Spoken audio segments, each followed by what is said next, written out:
Hello, this is Rod Ovitt, and I'd like to share a brief meditation with you. This one's found in John 16. And Jesus is talking to a number of disciples following him and describes how their grief will turn to joy. And near the end of that conversation, he says, "You believe at last." And this is in John 17, verse 31. Jesus answered, "But a time is coming, and has come, when you will be scattered, each to his own home. You will leave me all alone. Yet I am not alone, for my Father is with you. I have told you these things so that in me you may have peace. In this world you will have trouble, but take heart. I have overcome the world." And how many times have we heard that verse? Fear not, I have overcome the world, and we revel in that as believers.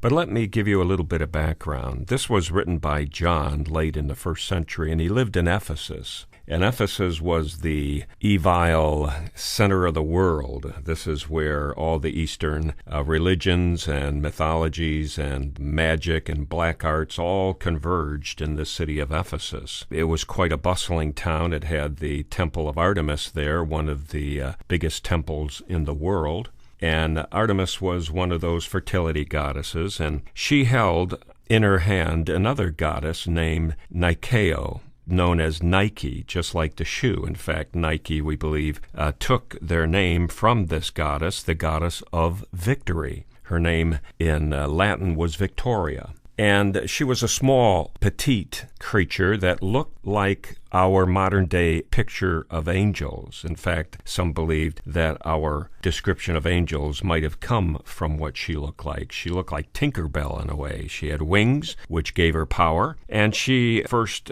found her infamy helping Zeus in a battle. So she became the goddess of victory, and she would help those at war, she would help those in court, and she would help all the athletes during the Olympics, and hence again, perhaps the Nike shoe name.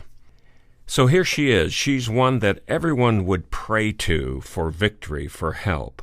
And Jesus, in his knowledge of contemporary issues, says to these people in very clear terms, and this is what's interesting about the Bible. God communicates to us and tells us how it is. The world is a cheap substitute, and Jesus plainly and clearly says here, look, in this world you will have, and he uses the word thiblos, which means pressures. It will bring you down. The pressure will try to cram you into a funnel and squeeze you out. And he says, in this world you will have tribulation, you will have troubles, but fear not, take heart. And he uses two Greek words, and they echo down the corridors of time. He says, Nikeos Cosmos. I am the Nike of the world. Not Tinkerbell, not that substitute, not that little fairy that flies around and thinks you can get your help from her. No. I am the living God incarnate. I am the Nikeos. I am the Nike. I am the victory of this cosmos, of this world. And John, again writing later in his books, brings this kind of thing back up. He says, everyone who believes that Jesus is the Christ is born of God, and everyone who loves the Father loves his child as well. And this is how we know that we love the children of God, by loving God and carrying out his commands. This is love for God, to obey his commands, and his commands are not burdensome. For everyone born of God overcomes the world, and he uses that word Nikao again. We have victory. For everyone born of God overcomes the world. This is the victory, the Nikeos, that has overcome the world, even our faith. Who is it that overcomes the world, he asks? Only he who believes that Jesus is the Son of God.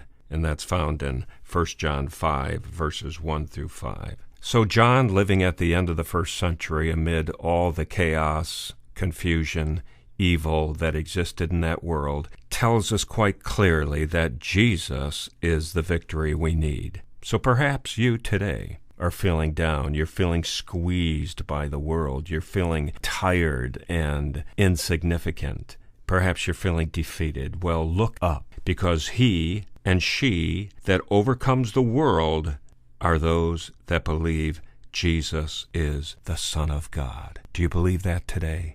Believe it in your heart. Jesus is the Son of God, and you can have victory over the world.